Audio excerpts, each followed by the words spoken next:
Trong bài phát biểu cuối cùng trước Quốc hội, Tổng thống Philippines tuyên bố chiến tranh với Trung Quốc không phải là một lựa chọn.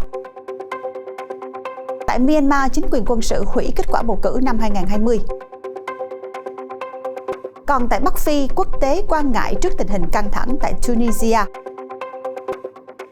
Liên quan đến thỏa thuận hạt nhân 2015, Pháp nói Iran đang gây nguy hiểm cho thỏa thuận này. Các thông tin đáng chú ý tiếp theo, Nga nói gì khi Mỹ sắp rút khỏi Iraq? Ông Macron tài trợ cho Polynesia thuộc Pháp 50 triệu euro để xây dựng khu tránh bão. Ủy ban châu Âu cảnh báo 23 quốc gia về vấn đề bản quyền. Brazil tìm cách phục hồi rừng ngập mặn ở Rio. Quý vị đang theo dõi FBNC Thế giới hôm nay. Mời quý vị bắt đầu theo dõi FBNC Thế giới hôm nay. Thưa quý vị, vào ngày 26 tháng 7 vừa qua, ông Rodrigo Duterte đã đọc thông điệp quốc gia cuối cùng trên cương vị Tổng thống Philippines. Đề cập đến tranh chấp lãnh hải với Trung Quốc tại Biển Đông, Tổng thống Duterte nhắc lại chiến tranh không phải là một lựa chọn vì nó sẽ là kết thúc thảm khốc đối với đất nước của ông. Ông Rodrigo Duterte đã đọc thông điệp quốc gia cuối cùng trên cương vị Tổng thống Philippines vào ngày 26 tháng 7. Ông gợi ý rằng Philippines sẽ kiên trì với lập trường hòa giải với Trung Quốc. Theo Nikkei Asia, Tổng thống sắp mãn nhiệm bày tỏ ý định giữ khoảng cách bình đẳng với các nước, nhấn mạnh rằng ông sẽ tiếp tục làm việc với tất cả các quốc gia và tìm kiếm các quan hệ đối tác có hiệu quả. Các nhà phê bình cho rằng ông Duterte sợ phải cứng rắn với Trung Quốc về tranh chấp lãnh thổ ở Biển Đông, trong khi Philippines vẫn phụ thuộc vào Trung Quốc về hỗ trợ kinh tế và vaccine COVID-19. Đề cập đến phán quyết tháng 7 năm 2016 của Tòa án Quốc tế bác bỏ yêu sách của Trung Quốc về quyền lãnh thổ ở Biển Đông, ông Duterte nói rằng đó là một phần của luật pháp quốc tế, nằm ngoài sự thỏa hiệp, nằm ngoài tầm với của các chính phủ. Cộng đồng quốc tế đã chỉ trích các động thái bành trướng của Trung Quốc ở Biển Đông, cả trước và sau khi có phán quyết này. Trung Quốc chưa bao giờ chấp nhận phán quyết này và thậm chí gần đây, người phát ngôn Bộ Ngoại giao nước này, ông Triệu Lập Kiên, đã gọi sự phân xử bằng trọng tài này là bất hợp pháp. Tuy nhiên, trong bài phát biểu, ông Duterte đã thể hiện rõ rằng ông không muốn xung đột với Trung Quốc. Trong khi đó, tại Myanmar, chính quyền quân sự của nước này đã hủy kết quả cuộc bầu cử năm 2020, mà trong đó Đảng Liên đoàn Quốc gia vì Dân chủ NLD của bà Aung San Suu Kyi giành được chiến thắng, đồng thời tuyên bố những cuộc bầu cử này không tự do và không công bằng. Theo ông Thanh Su, Chủ tịch Ủy ban Bầu cử Thống nhất do chính quyền quân sự Myanmar lập nên, các cuộc điều tra đã phát hiện hơn 11 triệu trường hợp không minh bạch trong quá trình bầu cử. Ông Thanh Su thông báo đây là lý do kết quả bầu cử năm 2020 đã bị hủy bỏ. Ông không đề cập rằng liệu các cuộc bầu cử mới tại quốc gia 54 triệu dân này có được tổ chức hay không. Myanmar rơi vào bế tắc chính trị kể từ ngày 1 tháng 2 vừa qua, sau khi quân đội bắt giữ các lãnh đạo chính phủ, các thủ hiến vùng và các bang cùng các thành viên cấp cao của đảng NLD với cáo buộc có hành vi gian lận bầu cử. Sau khi tạm nắm quyền điều hành đất nước, quân đội Myanmar ban bố tình trạng khẩn cấp kéo dài 1 năm, đồng thời cam kết sẽ tổ chức bầu cử và chuyển giao quyền lực. Thưa quý vị, trước thông tin về cuộc khủng hoảng chính trị tại Tunisia, cộng đồng quốc tế đã thể hiện quan ngại và lên tiếng kêu gọi giải quyết khủng hoảng thông qua đối thoại. Trên mạng xã hội Twitter, Chủ tịch Nghị viện châu Âu EP David Sassoli đã kêu gọi Tunisia giải quyết cuộc khủng hoảng chính trị thông qua đối thoại và trật tự.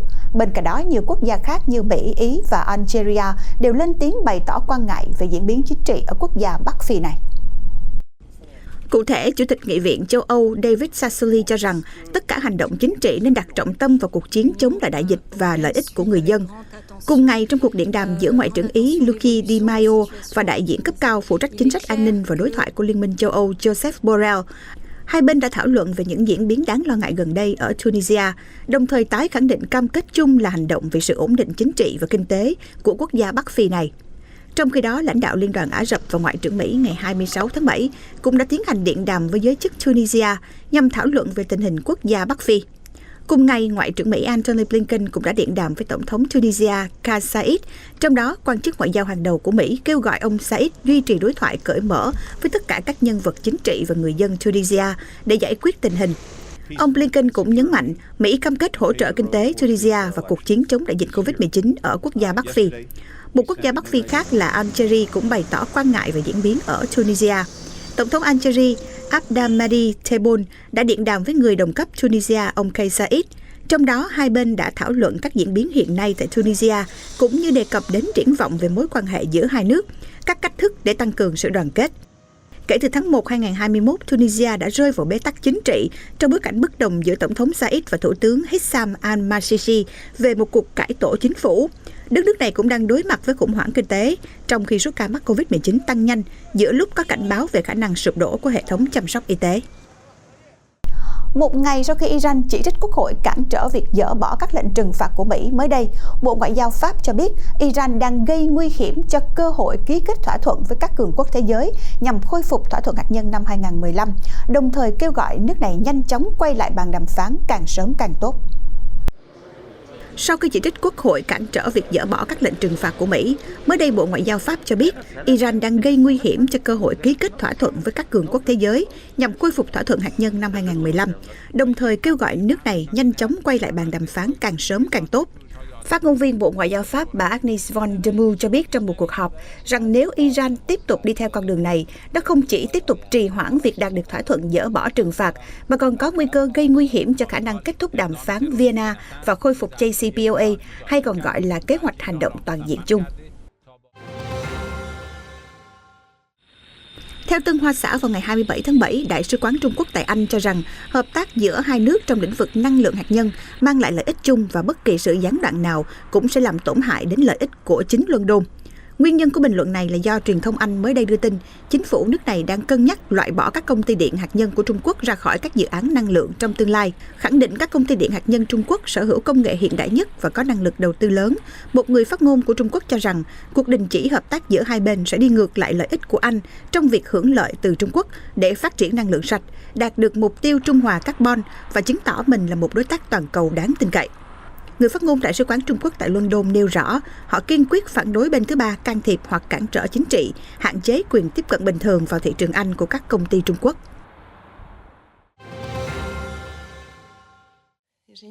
Theo Newsweek vào ngày 27 tháng 7, người phát ngôn Bộ Ngoại giao Nga Maria Zakharova đã bình luận về những phát ngôn của Phó Chủ tịch Hội đồng Tham mưu trưởng Liên quân Mỹ John Hyten, nhận định về các nguy cơ chính đối với Mỹ. Theo ông John Hyten, Mỹ không nên phớt lờ các mối đe dọa ở Trung Đông và nên giải quyết những mối đe dọa ở khu vực này theo một cách khác, với ít dấu ấn hơn để có thể chuyển hướng tập trung vào mối đe dọa của Nga và Trung Quốc. Ông cho rằng đối với Mỹ thì nguy cơ dài hạn là Trung Quốc và có thể nguy cơ ngắn hạn hơn là Nga. Trước tuyên bố này, bà Maria Zakharova cho rằng Mỹ cần xóa những dấu ấn không hề ích của mình ở các nước Nam Á và Trung Đông, như Iraq, Libya, Afghanistan và Syria, trước khi định hướng những mối đe dọa lại của mình.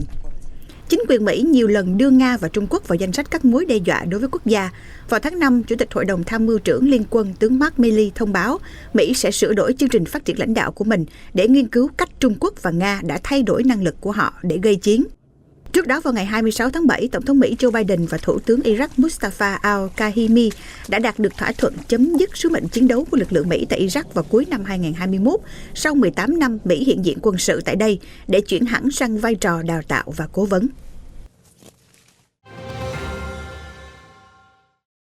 Vào ngày 26 tháng 7, Tổng thống Colombia Iván Duque đã đề nghị chính phủ Mỹ trừng phạt Venezuela với cáo buộc nước này bảo hộ cho nhóm vũ trang nổi dậy bắn vào máy bay trực thăng của nhà lãnh đạo Colombia vào ngày 25 tháng 6.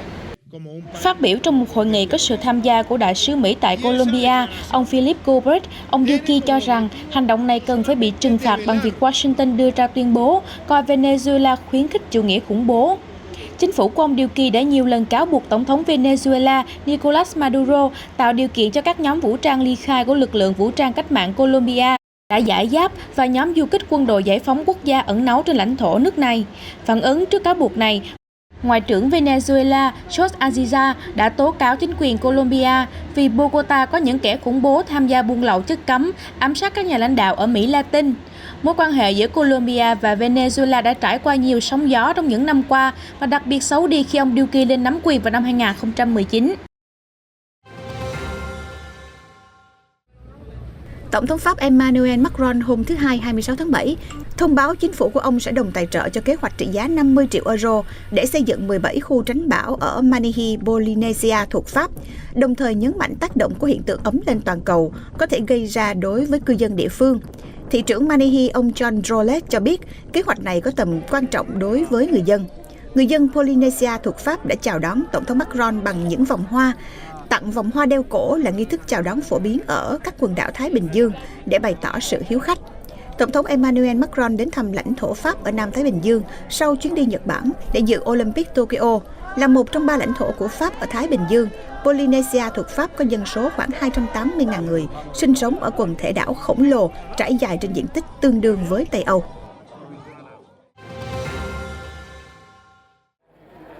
Vào đầu tuần ngày 26 tháng 7, với 73 phiếu trên tổng số 118 thành viên Quốc hội, nhà tài phiệt Najib Mikati đã giành đủ số phiếu trong các cuộc tham vấn của cơ quan lập pháp này để trở thành thủ tướng chỉ định mới của Lebanon. Ông Mikati đã từng đảm nhiệm vị trí thủ tướng Lebanon 2 lần trước đây. Không giống như nhiều lãnh đạo khác, ông Mikati không đại diện cho bất kỳ một đảng chính trị nào. Trên cương vị mới, ông Mikati hiện đang phải đối mặt với những thách thức khó khăn trong việc thành lập một chính phủ sớm nhất có thể để giải quyết cuộc khủng hoảng tài chính của đất nước. Trong một tuyên bố được đăng trên tài khoản Twitter của văn phòng Tổng thống Lebanon, Thủ tướng chỉ định mới Mikati nêu rõ tầm quan trọng của việc thành lập chính phủ mới, đồng thời đưa ra lời cam kết thực hiện mục tiêu này dựa trên cơ sở hợp tác với Tổng thống Michel Aoun. Kể từ năm 2019, Lebanon đã rơi vào cuộc khủng hoảng kinh tế nghiêm trọng, khiến cho đồng quốc nội của nước này sụt giảm hơn 80% giá trị và dẫn đến tình trạng thiếu hụt nhiên liệu cũng như hàng hóa thiết yếu.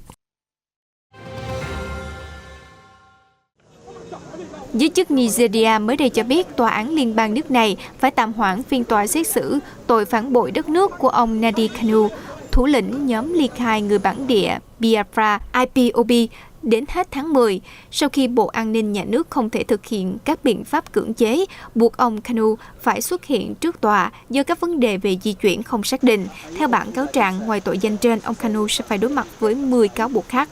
Vụ án xét xử ông Kanu được xem là một trong những nỗ lực của chính phủ Nigeria trong việc trừng phạt các cá nhân ủng hộ và thúc đẩy hoạt động ly khai tại quốc gia đông dân nhất châu Phi này. Ông Kanu bị bắt lần đầu tiên vào năm 2015 nhưng đã biệt tích khi được phép tại ngoại vào tháng 4 2017. Nơi trú ẩn của ông Kanu không rõ ràng cho đến khi các nhân viên an ninh báo cáo với tòa án ở Abuja vào ngày 29 tháng 6 rằng ông Kanu đang bị giam giữ ở nước ngoài. Trong khi đó, luật sư của ông Kanu lại khẳng định ông Kanu hiện đang bị nhốt và ngược đại ở Kenya, mặc dù Kenya đã phủ nhận mọi sự liên quan. IPOB là một nhóm cực đoan hoạt động ly khai với mong muốn tách vùng Đông Nam, quê hương của dân tộc Igbo khỏi Nigeria. Nỗ lực ly khai của IPOB vào năm 1967 đã gây ra một cuộc nội chiến kéo dài 3 năm, khiến 1 triệu người thiệt mạng, hầu hết vì chết đói. Chuyển sang một số thông tin về tình hình dịch bệnh theo Reuters, hiện nay 27,1% dân số thế giới đã được tiêm ít nhất một liều vaccine COVID-19 và 13,6% được chủng ngừa đầy đủ. Mỗi ngày có gần 31 triệu liều vaccine được tiêm, tổng cộng 3,83 tỷ liều đã được sử dụng trên thế giới. Ở nhiều nước như Mỹ, Anh, Israel, tỷ lệ tiêm 2 mũi vaccine đã từ 50% trở lên. Do đó, giới chuyên môn đang quan tâm nhiều tới việc những người đã tiêm chủng đầy đủ có cần đeo khẩu trang hay không. Các nhà nghiên cứu nhận định, việc che mặt ở nơi công cộng có thể cung cấp thêm một lớp bảo vệ và giúp ngăn virus lây lan. Những người chưa có phản ứng miễn dịch, tức là người chưa từng nhiễm bệnh hoặc chưa được tiêm vaccine. Việc nới lỏng các biện pháp phòng ngừa an toàn và còn số lượng lớn những người vẫn chưa được tiêm chủng ở nhiều khu vực đang góp phần vào sự lây lan của COVID-19 trên khắp thế giới.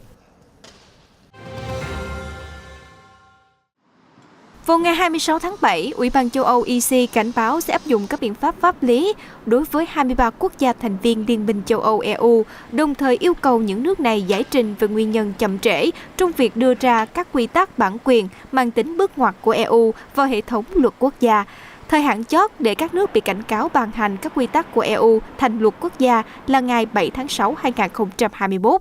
EC cho biết đã gửi thông báo chính thức tới các nước liên quan. Chính phủ các nước này sẽ có thời hạn 2 tháng để hồi đáp. Nếu không, các vấn đề sẽ được đưa lên tòa án cấp cao nhất của EU tại Luxembourg. Ngoài ra, EC cũng cho biết đã yêu cầu Pháp, Tây Ban Nha và 19 quốc gia EU khác giải thích lý do tại sao các nước này bỏ qua thời hạn ngày 7 tháng 6, 2021 để ban hành các quy tắc bản quyền riêng biệt đối với việc truyền trực tuyến các chương trình phát thanh và truyền hình.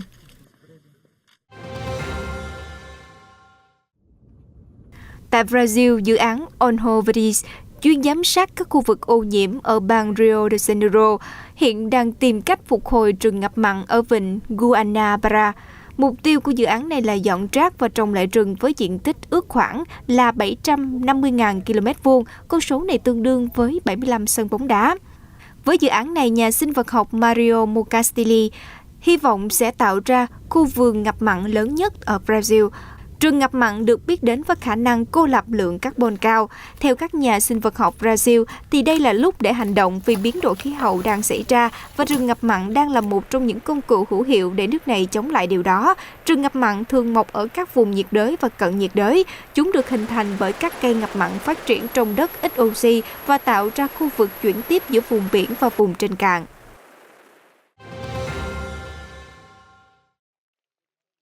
Cũng liên quan đến môi trường, vừa qua, hơn 1.900 con rùa, bò sát và động vật lưỡng cư đã được thả vào các đầm phá và rừng ở tỉnh Meta của Colombia sau khi các nhà chức trách chống buôn bán động vật hoang dã bắt giữ. Hầu hết các loài động vật là rùa Mata Mata được biết đến với những chiếc mai có đường vân ấn tượng. Ngoài ra, còn có 27 con rùa từ 2 loài khác nhau, 15 cự đà, một con trắng Zobilos và nhiều loài ếch và cóc. Tất cả chúng cũng bị bắt giữ trong các hoạt động chống buôn lậu. Kiểm tra di truyền cho thấy những con vật có nguồn gốc từ Meta. Đây là một tỉnh lớn nằm ở phía nam Bogota, bao gồm cả đồng bằng rộng lớn và rừng rậm. Từ tháng 6 năm 2020 đến tháng 6 2021, có hơn 3.800 con vật đã bị Văn phòng Môi trường và Cảnh sát bắt giữ. Khoảng 3.200 con trong số đó cho đến nay đã được đưa trở lại môi trường sống tự nhiên của chúng. Colombia là một trong những quốc gia đa dạng sinh học nhất thế giới, tính theo km vuông, và là nơi sinh sống của khoảng 10% động thực vật trên thế giới. Một vườn thú Israel mới đây thông báo họ đã chào đón một cá thể mới thuộc loài đười ươi Sumatra, một trong những loài vượn lớn có nguy cơ tuyệt chủng cao vào 2 tuần trước. Theo các nhà chăm sóc động vật của vườn thú, đây là cá thể Sumatra duy nhất chào đời tại đây trong suốt hơn một thập kỷ qua. Bởi cặp đười ươi Thana, 12 tuổi, và Ramanim, 11 tuổi. One of our females, Tana. Chúng tôi rất vui mừng cho cô bé này. Cô bé là một bổ sung rất quan trọng cho chương trình nhân giống đười ươi Sumatra với mục đích cứu loài này khỏi nguy cơ tuyệt chủng trong tự nhiên. Đến nay, cá thể con Sumatra mới vẫn chưa được đặt tên. Những người chăm sóc vườn thú cho biết họ đang tìm kiếm một cái tên bắt đầu bằng chữ T, tương tự với tên mẹ của nó. Sumatrans là một trong 3 loài đười ươi lông dài, có nghĩa là người rừng trong tiếng Mã Lai. Theo Liên minh Bảo tồn Thiên nhiên Quốc tế, loài đười ươi này hiện đang trở nên cực kỳ nguy cấp, với chỉ khoảng 14.000 cá thể sống trong môi trường tự nhiên, do nơi sinh sống vốn có của chúng ở Đông Nam Á đang bị đe dọa bởi sự phát triển của hoạt động khai thác mỏ và trồng dầu cọ. Cùng với âm nhạc, vũ điệu và các nghi lễ, hàng ngàn vũ công mới đây đã tổ chức một buổi lễ truyền thống của người Aztec tại quảng trường Zócalo ở thủ đô Mexico, nhằm đánh dấu kỷ niệm 696 năm ngày thành lập thành phố đã mất Tenochtitlan. Thủ đô cũ của người Aztec đã bị phá hủy bởi những kẻ xâm lược đến từ Tây Ban Nha. Trung tâm của các siêu đô thị nhộn nhịp ở Mexico City, từng là thành phố Tenochtitlan, được thành lập vào năm 1325, nổi tiếng với những ngôi đền Aztec và các hệ thống kênh đào tiên tiến. Thành phố này được nhà chính phục Tây Ban Nha Herman Koch tìm thấy vào năm 1518 trong một sứ mệnh khám phá những vùng đất trong khu vực để phục vụ cho việc đô hộ của Tây Ban Nha. 3 năm sau đó, Tenochtitlan sụp đổ dưới sự cai trị của Tây Ban Nha. Những cư dân ở đây được cho là đã buộc phải phá hủy các ngôi đền và cung điện của mình nhằm cung cấp vật liệu để đặt nền móng cho Mexico City ngày nay.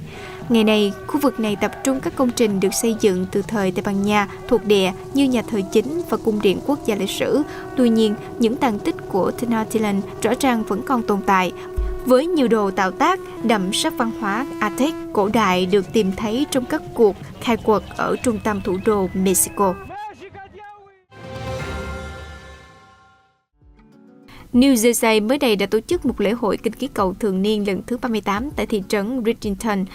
Tại nơi đây, đám đông người đã vô cùng thích thú khi được chiêm ngưỡng hơn 100 khinh khí cầu đầy sắc màu bay đầy bầu trời. Cô Kira Grimes, 23 tuổi, cư dân sinh sống trong khu vực cho biết, tôi đã sống ở đây 13 năm và tôi chưa bao giờ có một quả khinh khí cầu ở sân sau của mình. Tôi rất phấn khích trước những gì mà chúng tôi đã nhìn thấy. Đó là một lễ hội thật tuyệt vời. Theo một bộ phận lữ hành và du lịch New Jersey, Ngày trời trong, nắng và gió lặng là những điều kiện thuận lợi đã góp phần tạo nên một lễ hội thuận lợi. Sự kiện năm nay đánh dấu sự quay trở lại của lễ hội âm nhạc và kinh khí cầu vào mùa hè lớn nhất ở Bắc Mỹ hàng năm sau khi bị hủy bỏ vào năm ngoái do dịch Covid-19. Thưa quý vị, những thông tin vừa rồi cũng đã khép lại bản tin FBNC Thế giới hôm nay. Cảm ơn quý vị đã quan tâm theo dõi. Chào tạm biệt quý vị.